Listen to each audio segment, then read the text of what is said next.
అలానే శేషరావు అమరావతి అభివృద్ధి పనులని మరింత క్లోజ్గా క్షేత్రస్థాయిలో పర్యవేక్షించడానికి స్పెషల్ పర్పస్ వెహికల్ని పెట్టడం జరిగింది. ఈ స్పెషల్ వెహికల్ పర్పస్ వల్ల వచ్చేటువంటి బెనిఫిట్స్ ఏంటి, అసలు దీన్ని ఏర్పాటు చేయాల్సిన అవసరం ఏంటి, ఎందుకు ఆంధ్రప్రదేశ్ ముఖ్యమంత్రి చంద్రబాబు నాయుడు గారు ఈ ఎస్పీవీని ఏర్పాటు చేశారు అనేటువంటి చర్చ జరుగుతోంది. ఈ ఎస్పీవీ కారణంగా ఒక ఇండివిజువల్ బాడీ, చట్టబద్ధంగా ఏర్పడినటువంటి ఒక బాడీ, అది ఎస్పీవీ అనేది స్పెషల్ పర్పస్ వెహికల్, ప్రత్యేకమైనటువంటి లక్ష్యాలతో ఏర్పడినటువంటిది. అది వాహకం అంటే నడిపించేది ఎస్పీవీ. ఈ స్పెషల్ పర్పస్ వెహికల్ అనేది చట్టబద్ధంగా ఏర్పడింది, క్యాబినెట్ ఆమోదించింది. అది అమరావతి పరిధిలో ఉండేటువంటి ప్రాజెక్ట్స్ నిర్వహణ, నిర్మాణాలని, ఆర్థికపరమైన అంశాలని అన్నిటినీ పర్యవేక్షిస్తుంది చాలా క్లోజ్గా. అంతేకాదు చంద్రబాబు నాయుడు గారు ఏం చెప్పారు, అమరావతి రాజధాని అనేది సెల్ఫ్ సస్టైనబుల్, అది సెల్ఫ్ ఫైనాన్స్ చేసుకుంటుంది, సెల్ఫ్ సస్టైన్ అవుతుంది అని చెప్పారు. అంటే అమరావతి దానికైనటువంటి ఖర్చుని అదే తీసుకొచ్చుకుంటుంది అని చెప్పి ఆయన చెప్పారు. దాంట్లో భాగంగానే స్పెషల్ పర్పస్ వెహికల్ కూడా పనిచేస్తూ ఉంటుంది. నిధులు తీసుకురావాలన్నా స్పెషల్ పర్పస్ వెహికల్ ద్వారా తీసుకురావచ్చు. లేదు అమరావతిలో అక్కడ ఉండేటువంటి భూముల్ని అమ్మాలన్నా లేదంటే బాండ్స్ రూపంలో ఇష్యూ చేయాలన్నా స్పెషల్ పర్పస్ వెహికలే పర్యవేక్షిస్తుంది. టోటల్గా అది ఒక ప్రత్యేకమైనటువంటి బాడీ. అమరావతి రాజధాని ప్రాంతంలో ఉండేటువంటి అభివృద్ధి పనులకు సంబంధించి కంప్లీట్గా పర్యవేక్షణ అన్ని రకాలుగా దానికే ఉంటాయి. దాని మీద మానిటరింగ్ చేసేటువంటి అధికారం ప్రభుత్వానికి ఉంటుంది. సో ప్రభుత్వం నుంచి ఫండ్స్ తీసుకోకుండా ప్రభుత్వమే నేరుగా ఫండ్స్ తీసుకోవాల్సిన అవసరం లేకుండా ఈ స్పెషల్ పర్పస్ వెహికల్ ద్వారా ఫండ్స్ని సమకూర్చుకోవచ్చు. అలాగే అది ఏదైనా నిర్ణయాలు తీసుకోవచ్చు. ఇప్పుడు ఏషియన్ డెవలప్మెంట్ బ్యాంక్ కానీ లేదంటే వరల్డ్ బ్యాంక్ కానీ లేదా ఇతరత్ర ఫైనాన్స్ సంస్థల నుంచి కానీ ఫండ్స్ని సేకరించాలి అని అంటే ఈ స్పెషల్ పర్పస్ వెహికల్ ద్వారా డైరెక్ట్గా సేకరించవచ్చు. ప్రభుత్వం వెళ్ళి వాటితో నెగోషియేషన్ చేయాల్సినటువంటి అవసరం లేదు. ఎస్పీవీ ద్వారా మొత్తం ఫండ్స్ని రైట్ చేసుకోవచ్చు. అంత ఇంపార్టెన్స్ ఉందన్నమాట. కర్త కర్మ క్రియ మొత్తం అమరావతి రాజధానికి స్పెషల్ పర్పస్ వెహికలే ఉంటుంది. సో దీని పరిధిలోకి అమరావతిలో ఉండేటువంటి ప్రాజెక్ట్స్ని వేటిని తీసుకొచ్చారు అని అంటే కొన్ని కీలకమైనటువంటి ప్రాజెక్ట్స్ని తీసుకొచ్చారు. అమరావతి పరిధిలో ఉండేటువంటి ప్రాజెక్ట్స్ని ఎస్పీవీ కిందకి తీసుకొచ్చారు, స్పెషల్ పర్పస్ వెహికల్ కిందకి తీసుకొచ్చారు. అవి ఏంటి అని అంటే ఎస్పీవీ కింద వచ్చేటువంటివి ఎస్పీవీ స్పెషల్ పర్పస్ వెహికల్ అంటారు దాన్ని. దాని పరిధిలోకి గ్రీన్ఫీల్డ్ ఎయిర్పోర్ట్, గ్రీన్ఫీల్డ్ విమానాశ్రయం,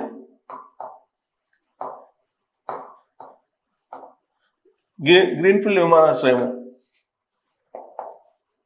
2 ఐకానిక్ వంతెన,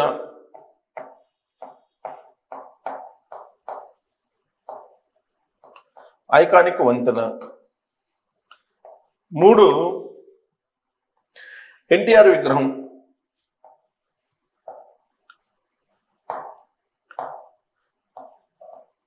ఎన్టీఆర్ విగ్రహం, 4 smart industry, smart industries, 5 sports city, sports city, 6 వచ్చేసి inner ring road, inner ring road, 7 river front ropeway, river front ropeway, river front ropeway, 8 వచ్చేసి నిధుల సమీకరణ. వీటన్నిటికీ ఈ భారీ నిర్మాణాల ప్రణాళిక అలాగే నిధుల సమీకరణ, అమలు, నిర్వహణ, నిధుల సమీకరణ, అమలు, నిర్వహణ ఇవన్నీ కూడా దీని ద్వారానే చేయాలి. ఇక 8వది బయో డిజైన్ ప్రాజెక్ట్. ఇది కూడా బయో డిజైన్ ప్రాజెక్ట్. ప్రధానమైనటువంటివన్నీ కూడా దీని కిందనే వస్తాయి. 9 వచ్చేసి హెల్త్ సిటీ, స్పోర్ట్స్ సిటీ లాగానే హెల్త్ సిటీ ఒకటి ఏర్పాటు చేయాలన్నట్టు ఇది నిర్ణయించింది. సో ఇలా ఈ మొత్తం అమరావతి రాజధాని పరిధిలో నిర్మించేటువంటి ప్రతిదానికి నిధుల సమీకరణ కానీ, నిర్మాణం కానీ, నిర్వహణ కానీ అన్నీ కూడా ఈ స్పెషల్ పర్పస్ వెహికల్ ద్వారానే నిర్వహించాలి అనేటువంటి ఆలోచనతోటి దీనికి కేబినెట్ ఆమోదం తెలిపింది, చట్టబద్ధంగా ఏర్పడింది. ఇది గతంలో అమరావతి నిర్మాణం కోసం సింగపూర్ కన్సార్టియం తోటి ఒప్పందం కుదుర్చుకున్నారు. అది జగన్మోహన్ రెడ్డి గారు వచ్చిన తర్వాత అది రద్దు అయిపోయింది. 2019లో జగన్మోహన్ రెడ్డి గారు ముఖ్యమంత్రి అయిన తర్వాత 3 రాజ్యాల కాన్సెప్ట్ వచ్చింది కాబట్టి ఆ సింగపూర్ కన్సార్టియం అనేది వెళ్ళిపోయింది. ఇప్పుడు మళ్ళీ తిరిగి చూడలేదు అది. అయితే ఇప్పుడు స్పెషల్ పర్పస్ వెహికల్ అనే దాన్ని పెట్టేసి మొత్తం అమరావతికి సంబంధించిన నిర్మాణాలన్నింటినీ కూడా దీని ద్వారా చేపట్టాలి అనేది. ఇప్పుడు ఈ స్పెషల్ పర్పస్ వెహికల్లో ఉండేటువంటి అధికారులు కానీ లేదా ప్రజాప్రతినిధులు కానీ వీళ్ళందరూ కూడా డైరెక్ట్గా చంద్రబాబు నాయుడు గారు, ముఖ్యమంత్రి చంద్రబాబు నాయుడు గారి మీటింగులకి హాజరవుతారు. అక్కడ రివ్యూ మీటింగ్లో పార్టిసిపేట్ చేస్తారు. సో ఇక చంద్రబాబు నాయుడు గారు డైరెక్ట్గా ఈ ఎస్పీవీ తోటే కనెక్ట్ అవుతారు. మిగతా డిపార్ట్మెంటల్ వైజ్ చంద్రబాబు నాయుడు గారు రివ్యూ చేయాల్సిన అవసరం లేదు. అన్ని డిపార్ట్మెంట్లకు సంబంధించినటువంటి సమీక్షలు కానీ లేదంటే సమాచారాన్ని కానీ ఎస్పీవీ తీసుకుంటుంది. ఆ ఎస్పీవీ డైరెక్ట్గా చంద్రబాబు నాయుడు గారి ఆధ్వర్యంలో ఉంటుంది. కాబట్టి చంద్రబాబు నాయుడు గారు ఇప్పుడు డైరెక్ట్గా ఎస్పీవీ తోటి లింక్ అయి ఉన్నారు. ఈ ఎస్పీవీ ఏంటంటే ఈ గ్రీన్ఫీల్డ్ విమానాశ్రయము, దీనికి సంబంధించినటువంటి వాళ్ళతోటి వాళ్ళు కాంట్రాక్ట్ కావటం, అలాగే ఐకానిక్ వంతెన, దీనికి సంబంధించినటువంటి టెండర్ ఎవరు పాడుకున్నారు, ఆ టెండర్కు సంబంధించినటువంటి నిర్మాణాలు జరుగుతున్నాయా లేదా ఇవన్నీ పరిశీలిస్తుంది. అలాగే ఎన్టీఆర్ విగ్రహానికి సంబంధించినటువంటి ఏర్పాటు ఎక్కడి వరకు వచ్చింది, దానికి సంబంధించినటువంటి భూమి కేటాయింపు జరిగిందా, అదంతా కూడా పర్యవేక్షిస్తుంది ఎస్పీవీ. అలాగే స్మార్ట్ ఇండస్ట్రీస్ తీసుకురావడానికి అమరావతిలో ఎలాంటి విధంగా ప్రయత్నాలు చేస్తుంది, అప్డేట్స్ ఏంటి, ఎక్కడి వరకు వచ్చింది స్మార్ట్ ఇండస్ట్రీ తీసుకురావడం, ఇవన్నీ కూడా ఇక్కడ ఎస్పీవీ పర్యవేక్షిస్తుంటుంది. ఇక స్పోర్ట్స్ సిటీకి సంబంధించినటువంటి మొత్తం ఏర్పాట్లు కానీ, నిర్మాణం కానీ, అమలు కానీ ఎవ్రీథింగ్ ఎస్పీవీ చూసుకుంటుంది. ఇక ఇన్నర్ రింగ్ రోడ్డు సంబంధించి కూడా మొత్తం అదే చూసుకుంటుంది. తర్వాత రివర్ ఫ్రంట్ రోప్వే ఇక్కడ వరకు క్యాబినెట్ ఆమోదించింది. ఇక బయో డిజైన్ ప్రాజెక్టు, అలాగే హెల్త్ సిటీ, ఈ రెండుకి సంబంధించి ఇంకా ఎస్పీవీ కిందకి తీసుకెళ్లాలి లేదనే దాని మీద ఆలోచిస్తున్నారు. వీటి రెండుని కూడా ఎస్పీవీ కిందకి తీసుకెళ్లే పరిస్థితులు ఉన్నాయి.